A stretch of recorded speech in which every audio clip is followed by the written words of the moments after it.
Hello everyone. आज हम आप लोगों को बताने जा रहे हैं कि दशमलव संख्या को परमेय संख्या में कैसे रूपांतरित करते हैं और परमेय संख्या को दशमलव संख्या में कैसे रूपांतरित करते हैं। ठीक है, चलिए देख लेते हैं कि जो है अगर आपको मिल जाए कि कोई भी परमेय संख्या हो, जैसे मान लेते हैं पहला क्वेश्चन आपको दिया गया है 13/3125। ठीक है, 3125, 13/3125 दिया गया पहला।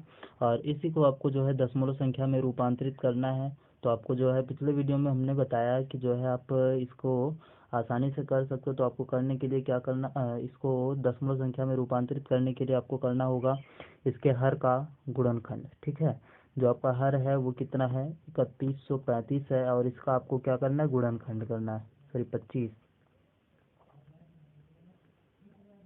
ठीक, तो इसका आप गुणनखंड कीजिएगा। तो देखते हैं दो से ये कटेगा कि नहीं कटेगा, शायद नहीं कटेगा, सारा 5 से ही कटेगा क्योंकि लास्ट में 5 है। ठीक है, 5 से काटिए ज़्यादा। ठीक है, आसानी से कट जाएगा ये। 5 छक 30 और 1 31, ये 5 दूनी 10, 2 12, 5 पच्चे 25, फिर 5 से 125, फिर 5 से 25, फिर 5 से 5, फिर 5 से 1, है ना।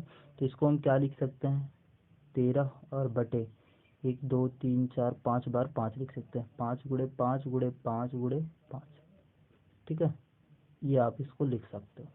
13 बटे कितना हो गया, इतने सारे अंक हो गए आपके। ठीक है, अब बस ये ध्यान देना है कि हमको इसको चेंज करना था दशमलव संख्या में, और दशमलव में आपको हम बताए थे केवल 10 का महत्वपूर्ण योगदान होता है दशमलव संख्या में। ठीक है, तो इस चीज़ का आप विशेष ध्यान दीजिएगा। तो 10 हमको बनाने के लिए क्या करना पड़ेगा, यहाँ पर कितने 5 हैं। अगर इस 5 के साथ अगर 2 होता तो मज़ा आ जाता, इस 5 के साथ भी 2 होता, इसके पास भी 2 होता, इसके पास भी 2 होता, यानी सबके पास अगर 2 होता तो सारे संख्याएं 10 हो जाती कि नहीं हो जाती, हो जाते ना। तो वही चीज़ आपको बस करना है। आपको यहाँ पर देखिए 1 2 3 4 5 6, यानी सॉरी 5 बार 2 की आवश्यकता है। तो आप यहाँ पर क्या करोगे, गुणे 2 पर घाते 5 और बटे 2 पर घाते 5। ठीक है, आप ऐसे आसानी से कर सकते हो कि जितनी बार आपका 5 आए उतनी बार आप 2 का गुणा कर दो। ठीक है, ये आपको यहाँ पर आता है 2, तो आप उतनी बार 5 का गुणा कर दो, आपकी इच्छा। ठीक है, मतलब क्वेश्चन जैसे आता है आप उसी के हिसाब से, अगर 2 आता है तो 5 से गुणा और 5 आता है तो 2 से गुणा कर दीजिएगा।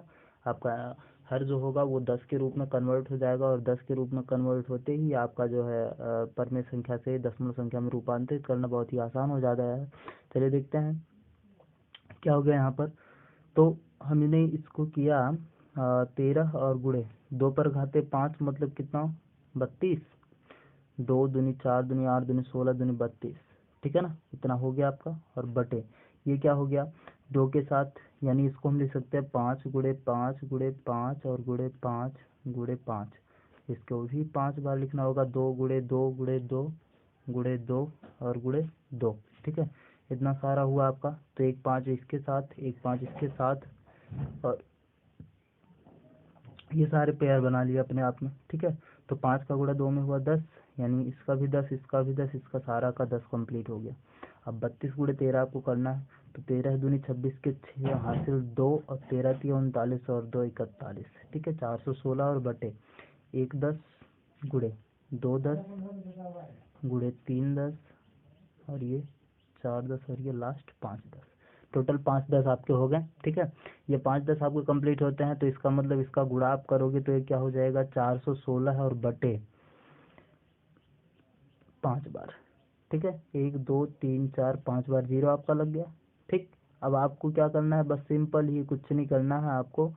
5 बार 0 लगा, इसका मतलब अगर आप दशमलव में इसको कन्वर्ट करोगे तो दशमलव 5 स्थान पीछे, यानी ठीक है, इसके आगे हमारा 0 लगा सकते हैं कि नहीं लगा सकते, लगा सकते हैं। ठीक है, तो आप देखिएगा 1 2 3 4 5।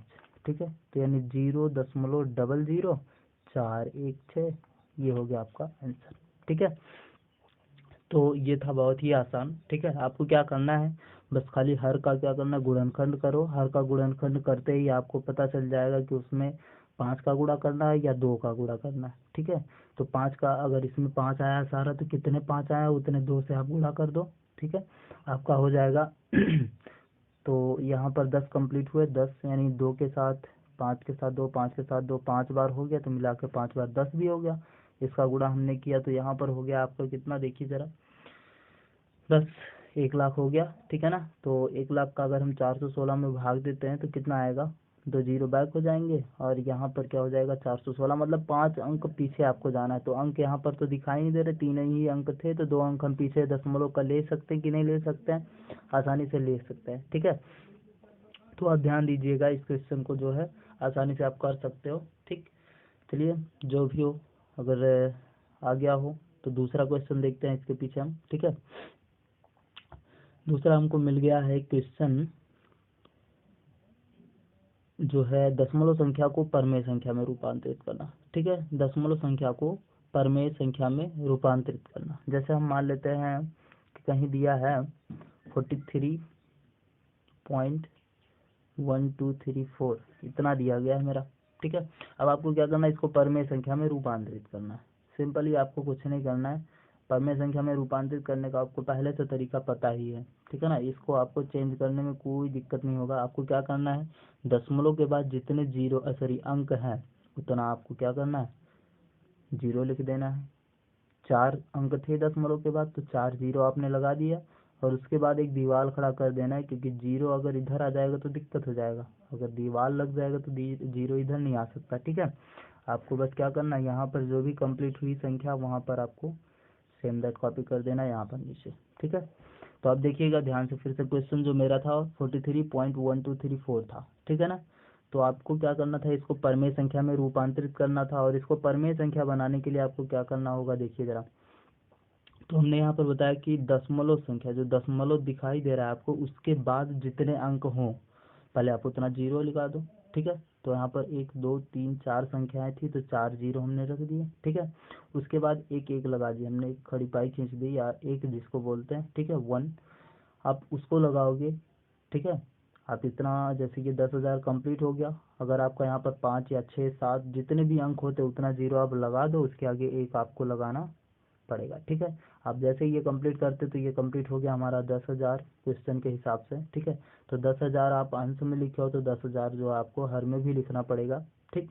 अब आप इसका गुणा इसमें जब करोगे तो ये कितना हो जाएगा, 43.1234 ऐसे जाएगा। ये दशमलव जो यहाँ पर लगा था वो आपका हट गया, ठीक है। तो ये आपका हो गया 4,31,234, ठीक। ऊपर वाला ये अंश कंप्लीट हो गया आपका। अब हर जो है आपका कितना हो गया, 10,000, ठीक। ये हो गया आपका आंसर। तो 4,03,131,234, ठीक है, बटे 10,000। तो ये आपका आसान सा तरीका था दशमलव संख्या को परमेय संख्या में रूपांतरित करना, और परमेय संख्या को दशमलव संख्या में रूपांतरित करना आप आसानी से सीख गए होंगे, ठीक है। अब आपको क्वेश्चन लगाने में कोई दिक्कत नहीं होगी, ठीक है। चलिए देखते हैं।